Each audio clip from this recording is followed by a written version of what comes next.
Nash is dead. You're on your own. Hello there again my friends, this is Boyne's Dog and welcome to the channel where I play and review every game released on the Evercade, old and new. In today's episode we continue our deeper dive of the Team 17 Collection 1 with the 6th game in release order, Alien Breed Tower Assault. Yes, the time has finally come. Let's get started.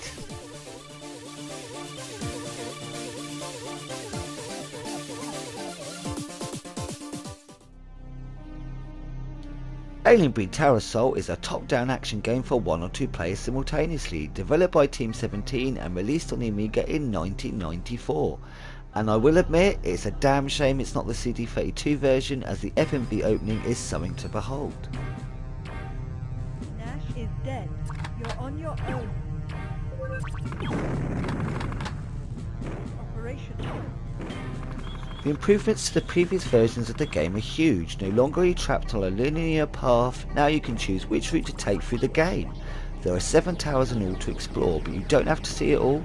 Your goal is to the roof of the main central tower, but to get there you have to work your way through other towers first. Civilian tower, military, science, stores, engineering and security. Obviously some routes are harder than others, but it's definitely worth checking different routes out. There's a lot to discover. Each area not only has its own look, but unique objectives too. Trying to access the science tower from the outside as you're going around destroying 10 generators. Exploring the security zone and you'll actually meet another living person and they'll help unlock the doors on the following floor. Exploring more of the outdoors may lead you to find other crashed ships and dead comrades with a tasty triple laser gun to snatch. Smart card message follows.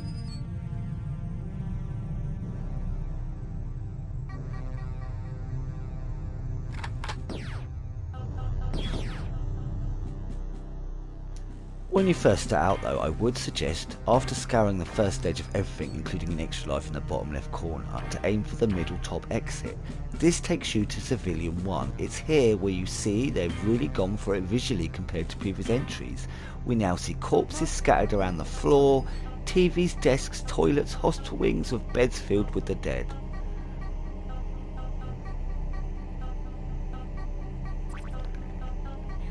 Also of note, and a huge improvement, is once an area is clear of aliens, on the most part they remain clear, unless there's a hole in the floor and there's a chance more will spawn. Also, outside of doors needed specific coloured keycards. Most doors don't need them at all. It's always good to have a pack of basic keycards though, just in case, but don't stress too much until later levels with double doors. Then you'll be dropping keycards like it's hot. And another great addition is you can now walk backwards or firing in the opposite direction. I remember back in the day thinking this was the coolest thing ever, and yeah, it's still kinda cool, if a teeny bit fiddly, but it saves you in a tight spot. But the coolest addition by far are the smart cards. They are dotted around the place to pick up or are activated when in level objectives are started or completed. These can add details to the area, point the way forward, give a warning, or hint at secrets of the stage. They add context, atmosphere and lore to the game, making it feel like you're really exploring this decimated colony. Reminded me much of the letters and diaries you'd pick up as you explore the mansion in Resident Evil. Smart card message follows.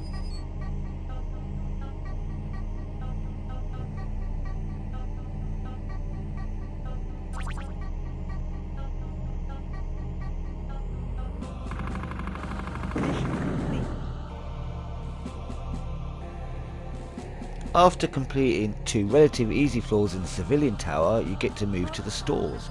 Watch out, it's dark here with only a torch.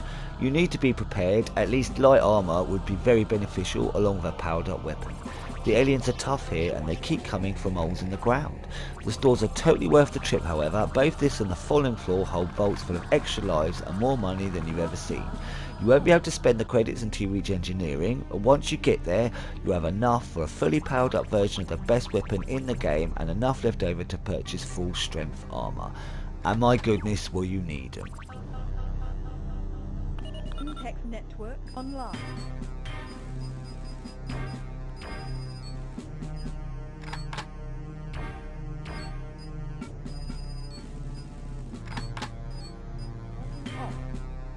The stages only get tougher from here, with interesting objectives to scratch your head over the best way through. Great stuff. Eventually you'll reach the main tower. These stages are huge compared to what's come before, with a few bosses to tackle on your way up to boot. There are many other routes through this game, ones with more interesting missions, level design, new in-text messages, powerful weapons, but they're all darn hard. Just like Alien Breed 2, it's the save states feature of the Evercade that really elevates this game. Now we aren't punished for making the wrong choices when exploring the colony. Now there is at least a slim chance we can take the trickiest route through the entire game if we so wish, and maybe even win.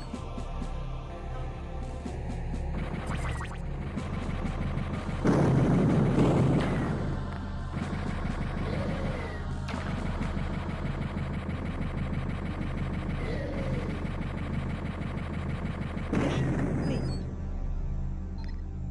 Locate exit.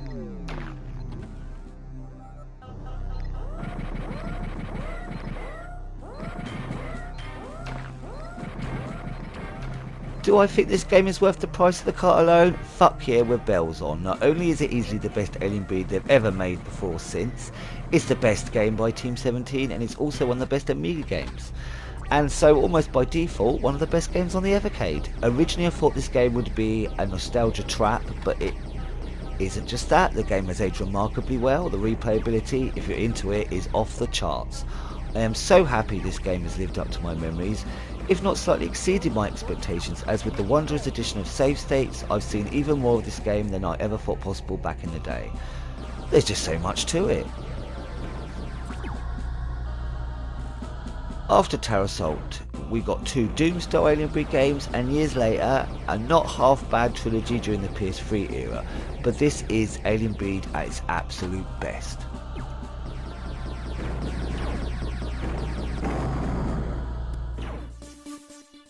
I cannot recommend this game enough. If you are still on the fence about getting this cart, this is a title that should do it. If this doesn't do it, nothing will. And that's basically all the big hitters on the Team 17 cart. This is where things get interesting. Are there many games as good as what's come before? Are there any hidden gems? Can't wait to find out.